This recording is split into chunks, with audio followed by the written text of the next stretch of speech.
Rush of Blood was a favourited launch title for many PSVR owners for a number of reasons.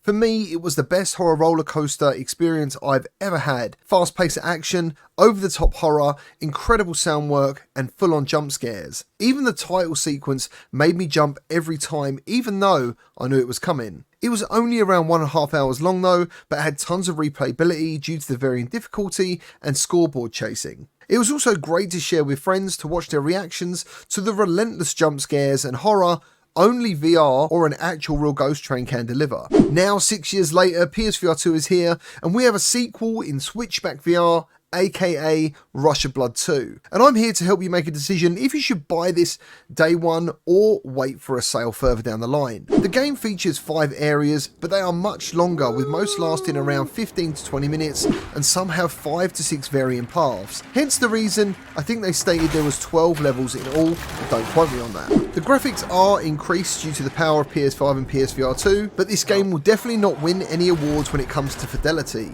There are also some low textures and it looks like some geometry issues, and some enemies simply don't look like they belong in the world. It's like they've been put on top of the levels. There are around 6 weapons and some tools for puzzles. Yes, you heard me, they've actually included puzzles in this game, but they're not very taxing, and I actually find it quite a nice change of pace in between some of the levels. There's a lot more variety here when it comes to enemy types, and most fears people have are catered for. Claustrophobia, monsters, dolls, mannequins, zombie, acid, bats, the list goes on, and I actually like the environmental variety of each chapter.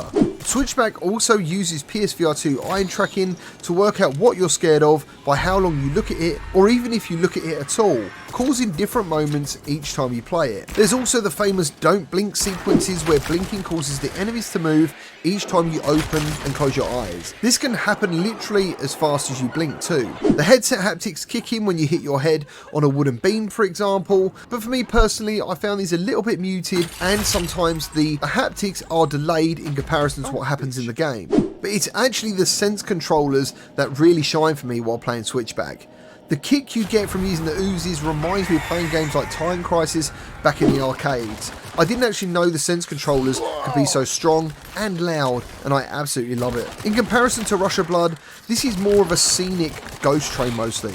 It's definitely got terrifying moments and a good example of the technology inside the headset. The first run will take you around 4 hours depending if you die, and the end credits were actually a lot of fun. The deep blacks of the PSVR2 and the 3D audio makes moments incredibly intense, and I even had goosebumps while playing earlier today. There are definitely a few negatives that I'm going to add. While the graphics are obviously better in every way, it's not a huge fidelity increase over the original. The developer has opted for a 60Hz reprojected to 120, which makes this game buttery smooth, but also comes at the cost of a bit of blur. Recently, some other PSVR2 games have opted for a native 90 FPS, and the results are a much clearer and cleaner visuals. So I really hope the developers consider adding this as an updated feature for Switchback. Also, as a roller coaster game, it's massively underused. It's more of a get you from one place to another and comes off more as a scenic railway at times. I was always anticipating some really big dips and to go very fast, but it simply didn't happen, which was a real shame. It's like they didn't realise they have a great case for making the best roller coaster game at the same time, but instead have opted for a more House of the Dead approach. Overall, I had a great time playing Switchback. There is no other game that delivers horror in this unique style. Is it the best game on PSVR2?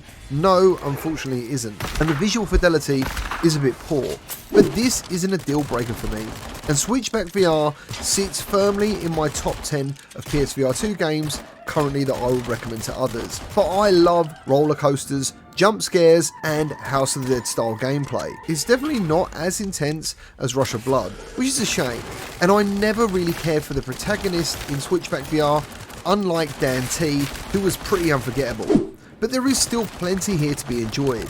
If you trim the fat off this and condensed it into the length of Rush of Blood, I would believe this would be a very different conversation. Ultimately, if you want to experience a VR horror ghost train roller coaster, I think there's nothing else like this on any platform, and this is really good fun. But unfortunately, once you get through the entire game, it does fall short of the energy that Rush of Blood delivered on the original PSVR. I hope this video helped. If it did, let me know down in the comments, and also hit the like button if you enjoyed the review, and I'll see you on the next video.